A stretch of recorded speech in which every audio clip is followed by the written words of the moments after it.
ನೋಡಿದ್ರ ನಿಧಿ, ಇದನ್ನೇ ನಾನು ಹೇಳಿದ್ದು. ಕೆಲವೊಂದು ಸಲ ಮಾತು ಮಾಡದಿರೋ ಕೆಲಸನ ಮೌನ ಮಾಡುತ್ತೆ. ನಮ್ಮ ಎದುರುಗಡೆ ಇರೋರು ನಮ್ಮ ಪರಿಸ್ಥಿತಿನ ಅರ್ಥ ಮಾಡ್ಕೊಳ್ದೇ ಇದ್ದಾಗ ನಮ್ಮ ಎನರ್ಜಿ ಟೈಮ್ ಎಲ್ಲ ವೇಸ್ಟ್ ಮಾಡಿ ಏನೂ ಪ್ರಯೋಜನ ಇಲ್ಲ. ನಾನು ಹೇಳಿದೀಗ ಅರ್ಥ ಆಗಿರ್ಬೇಕಲ್ವಾ? ಸಾರಿ ಸರ್, ಇದೆಲ್ಲದಕ್ಕೂ ನಾನೇ ಕಾರಣ. ನನಗೆ ಕೇಕು, ಸೆಲೆಬ್ರೇಷನು, ಬಲೂನು ಅಂತ ಮಾಡದೆ ಹೋಗಿದ್ದಿದ್ರೆ ಅಮ್ಮ ಬರ್ತಿನೋ ಸ್ಥಿತಿ ಬರ್ತಿರ್ಲಿಲ್ಲ. ಎಲ್ಲರೂ ಮನೆ ಬಿಟ್ಟು ಹೋಗೋ ಮಾತು ಆಡ್ತಿರ್ಲಿಲ್ಲ. ನೀವು ಹಾಗೆಲ್ಲ ಅನ್ಕೋಬೇಡಿ. ಕತ್ಲೆ ಅನುಭವ ಇರೋರಿಗೆ ಮಾತ್ರ ಬೆಳಕಿನ ಬೆಲೆ ಗೊತ್ತಿರುತ್ತೆ. ಎಲ್ಲರಲ್ಲೂ ಬೆಳಕು ಮೂಡಿಸೋ ನಿಮ್ಮ ಪ್ರಯತ್ನ ತಪ್ಪಲ್ಲ. ಆದರೆ ಅದನ್ನು ಯಾವ ಟೈಮಲ್ಲಿ ಹೇಗೆ ವ್ಯಕ್ತಪಡಿಸ್ತೀವಿ ಅನ್ನೋದು ಮಾತ್ರ ಇಂಪಾರ್ಟೆಂಟ್. ಈ ಕಣ್ಣು ಮುಚ್ಕೊಂಡವ್ರಿಗೆ ಸೂರ್ಯ ಹುಟ್ಟೋದು ಒಂದೇ, ಸೂರ್ಯ ಮುಳುಗೋದು ಒಂದೇ. ಈ ಮನೇಲಿ ಕೆಲವ್ರ ಮನಸ್ಥಿತಿ ಹಾಗೇ ಇದೆ. ಅವ್ರನ್ನ ನಿಭಾಯಿಸೋಕ್ಕೆ ತುಂಬ ಜಾಸ್ತಿ ಸರ್ಕಸ್ ಮಾಡಬೇಕು. ಹಾಗಂತ ನಿಮ್ಮ ಆಸೆ ಸಂತೋಷನ ನನಗೆ ತಡೆಯೋಕ್ಕೆ ಇಷ್ಟ ಇಲ್ಲ. ನನಗೆ ಅರ್ಥ ಆಯ್ತು ಸರ್. ಇನ್ನು ಮುಂದೆ ಹೀಗೆ ಮಾಡಲ್ಲ. ತುಂಬ ಕೇರ್ಫುಲ್ ಆಗಿರ್ತೀನಿ. ನನ್ನಿಂದ ಇನ್ಯಾವ ತಪ್ಪು ಆಗಲ್ಲ. ನೋಡಿ, ಹೀಗಾಯಿತು ಅಂತ ಈಗ ನಿಮ್ಮ ಮುಖದಲ್ಲಿ ನಗು ಕಡಿಮೆ ಆಗಬಾರ್ದು. ನನ್ನ ಸ್ಟ್ರೆಸ್ ಕಡಿಮೆ ಮಾಡೋಕ್ಕೆ ನೀವು ಪಾಪ ಇಷ್ಟೆಲ್ಲ ಮಾಡಿದ್ದೀರಾ. ಈಗ ನಿಮ್ಮ ಮುಖದಲ್ಲಿ ಬೇಜಾರು ನೋಡಿದ್ರೆ ನಂಗೆ ತುಂಬ ಬೇಜಾರಾಗುತ್ತೆ. ನೀವು ನಕ್ಕರೆ ಭಾಳೆಲ್ಲ ಸಕ್ಕರೆ. ಆದರೆ ಸಂಜಯ್ ಪದೇ ಪದೇ ಆಸ್ತಿ ವಿಚಾರದ ಬಗ್ಗೆ ಮಾತಾಡ್ತಿದ್ದಾನಲ್ಲ. ಹೌದು, ಅವ್ನಿಗೆ ಆಸ್ತಿ ಕೊಡೋದು ದೊಡ್ಡ ವಿಷಯ ಅಲ್ಲ. ಬಟ್ ಅದನ್ನು ಉಳಿಸ್ಕೊತಾನ, 1 ವರ್ಷದಲ್ಲಿ ಹಾಳು ಮಾಡಾಕ್ತಾನೆ.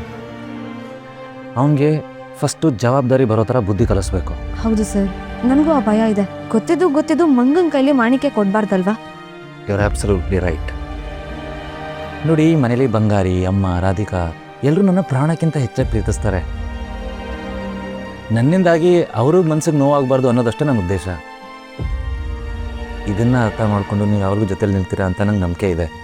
ನೀವು ನಡೆಯೋ ಹಾದಿಲಿ ಕಷ್ಟ ಇರ್ಬೋದು, ಆದರೆ ಆ ಹಾದಿ ಕೊನೆಯಲ್ಲಿರೋ ನ್ಯಾಯದ ಮೇಲೆ ನನಗೆ ನಂಬಿಕೆ ಇದೆ. ನನ್ನಿಂದ ಇವತ್ತು ತಪ್ಪಾಗಿದೆ, ದಯವಿಟ್ಟು ಕ್ಷಮಿಸಿ ಸರ್. ಗಂಡ ಹೆಂಡತಿ ಮಧ್ಯೆ ಈ ಕ್ಷಮೆ ಕೇಳೋದೆಲ್ಲ ಬೇಕಾನಿದೆ. ನೀವೊಂದು ಲೈಟ್ ಹೌಸು. ನಿಮ್ಮ ಮುಖದಲ್ಲಿ ಯಾವಾಗಲೂ ನಗು ಇರಬೇಕು. ನನಗೂ ಅದೇ ಬೇಕಾಗಿರೋದು. ನಿಮ್ಮ ಮುಖದಲ್ಲಿ ಯಾವಾಗಲೂ ಸ್ಮೈಲ್ ಇರಬೇಕು. ನಂಗೆ ಸ್ಮೈಲ್ ಬರೋದು ಯಾವಾಗ ಗೊತ್ತಾ? ಯಾವಾಗ? ನಿಮ್ಮ ಮಡಿಲಲ್ಲಿ ಸ್ವಲ್ಪ ಜಾಗ ಸಿಕ್ಕಿದಾಗ.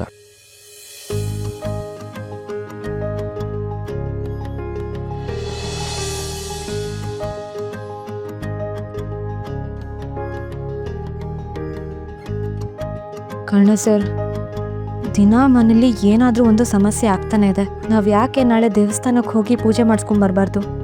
ಖಂಡಿತ ಹೋಗೋಣ. ಅಪ್ಪ ಅಮ್ಮನಿಗೆ ಮತ್ತೇನಾದರೂ ತೊಂದರೆ ಮಾಡ್ತಿರ್ಬೋದಾ?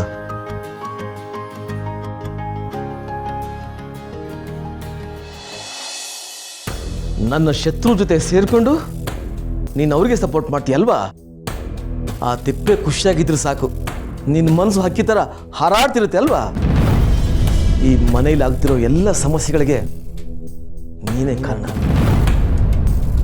ಗಂಡ ಅನ್ನೋ ಗೌರವ ಬೇಡವಾ?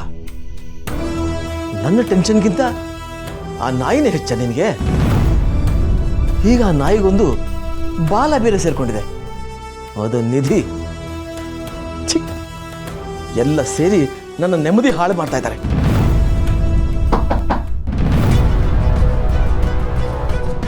ಯಾರು?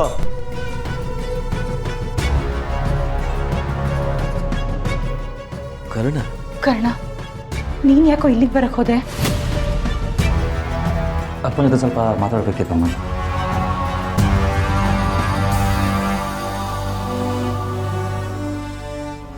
ನಿಮಗೆ ಅಮ್ಮನ ಮೇಲೆ ಕೋಪ ಇಲ್ಲ ಅಂತ ಚೆನ್ನಾಗಿ ಗೊತ್ತು.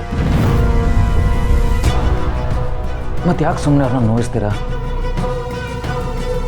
ನನ್ನ ನೋಡ್ತಾ ಇದ್ರೆ ನಿಮ್ಗೆ ಅಂತ ಕೊದಿಯುತ್ತೆ, ಕೋಪ ಬರುತ್ತಲ್ವಾ? ಅದನ್ನ ನನ್ನ ಮೇಲೆ ತೀರಿಸ್ಕೊಳ್ಳಿ. ಕರ್ಣ, ನೀನ್ ಇಲ್ಲಿಂದ ಹೋಗ್ತೀಯಾ? ಇಲ್ಲಮ್ಮ,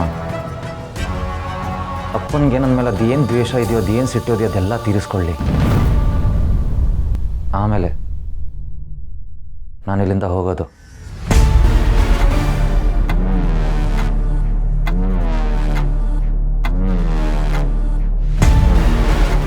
ತಗೊಳ್ಳಿ. ನಿಮ್ಮ ಕೈಲಿ ಎಷ್ಟು ಶಕ್ತಿ ಇದೆಯೋ, ಎಷ್ಟು ಕೋಪ ಇದೆಯೋ ನನ್ನ ಮೇಲೆ ತೀರಿಸ್ಕೊಳ್ಳಿ. ರೀ ಬೇಡ ರೀ. ಏನೋ ಆಗಿದ್ದೆಲ್ಲ ಆಗೋಯ್ತು. ಹೊಡಿಯೋಕ್ಕೆಲ್ಲ ಹೋಗ್ಬೇಡಿ, ದೇವ್ರ ಮೆಚ್ಚಲ್ಲ.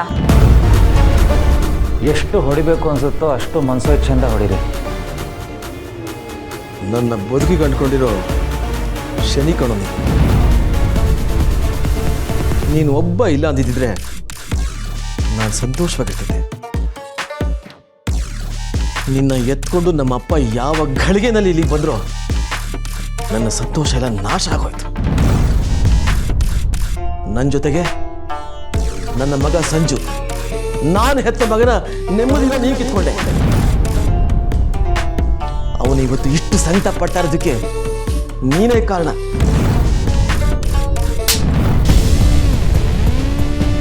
ರೀ ಬೇಡ. ನನ್ನ ದುಡ್ಡು ನನ್ನ ಆಸ್ತಿ, ಇದನ್ನ ಮುಟ್ಟೋದಕ್ಕೆ ನಿನ್ ಪರ್ಮಿಷನ್ ತಗೋಬೇಕಾ? ಇದು ಅದಕ್ಕೆ. ಕರ್ಣ, ಏನೋ ಇದು ಹುಚ್ಚತನ, ಹೋಗೋ ಇಲ್ಲಿಂದ. ಬೇಡಮ್ಮ, ಅವರಲ್ಲಿ ಎಷ್ಟು ಸಿಟ್ಟಿದೆಯೋ ಅದೆಲ್ಲ ಆಚೆ ಬರಲಿ, ನಾನು ನೋಡ್ತೀನಿ. ನೀವು ತಡಿಬೇಡಿ. ಇಷ್ಟು ವರ್ಷ ನನಗಾಗಿರೋ ಅವಮಾನಕ್ಕೆ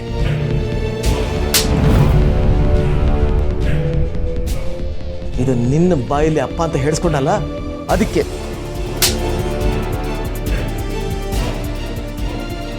ಆ ನಿಧಿನ ಮದುವೆ ಆಗಿರೋದಕ್ಕೆ ಇದು.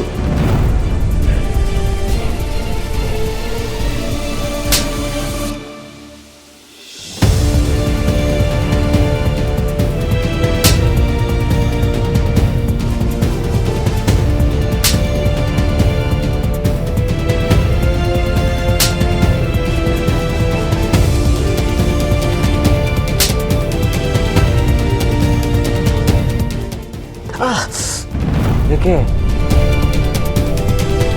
ಹತ್ತೆ ಏಡ್ಗೆ ಸುಸ್ತಾಗ್ಬಿಟ್ರಾ? ಸುಸ್ತಾಯ್ತಾ ಅಥವಾ ಕೈ ಒಳಗೆ ಬಿಡ್ತಾ? ತುಂಬ ನೋವ್ತಿದ್ಯಾ? ನಿಮ್ಮ ಅಹಂಕಾರದ ಸ್ಟೇಜ್ ನೋಡಿ ಎಷ್ಟೋ ಪವರ್ ಇದೆ ಅಂತ ಅಂದ್ಕೊಂಡಿದ್ದೆ. ಇಷ್ಟೇನಾ ನಿಮ್ಮ ಕೋಪ? ಇಷ್ಟೇನಾ ನಿಮ್ಮ ಶಕ್ತಿ?